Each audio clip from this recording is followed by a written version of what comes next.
విజయనగరం వెళ్తున్న ఆర్టీసీ బస్సులో మంటలు చెలరేగాయి. 4వ పట్టణ పోలీస్ స్టేషన్ పరిధిలోని శాంతిపురం జంక్షన్ వద్ద బస్సు నుంచి పెద్ద ఎత్తున మంటలు వ్యాపించాయి. దీంతో బస్సులో ఉన్న ప్రయాణికులు భయంతో పరుగులు తీశారు. అందరూ చూస్తుండగానే నడి రోడ్డుపై బస్సు పూర్తిగా దగ్ధమైంది. అయితే బస్సులో ఓవర్లోడ్ కారణంగానే ఈ ప్రమాదం జరిగినట్టు పలువురు చెబుతున్నారు. బస్సు కెపాసిటీ 65 మంది కాగా 100కు పైగా మంది ప్రయాణించినట్టు తెలిసింది. వారిలో ఎక్కువ మంది మహిళలే ఉన్నట్టు సమాచారం.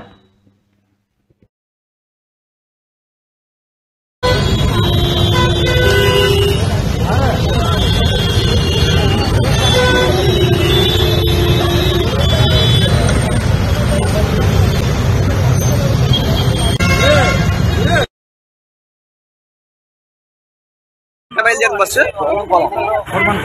బస్సు నెంబర్ ఎంత?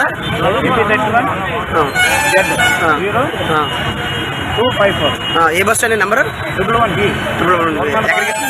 జనరు. ఎంతమంది బస్సులోని? 130 మంది దాటున్నారా? ఎవరికైనా ప్రమాదం ఏమైనా జరిగిందా? మీరు ఎలా గమనించారు? ఆటో వాళ్ళు చెప్తే వెనకదల నుంచి సిగ్నల్ ఆగిందా బస్సు? మీ పేరు? సాయిబాబా. కండక్టర్ పేరు? డ్రైవర్ పేరు? రమేష్. Thank you.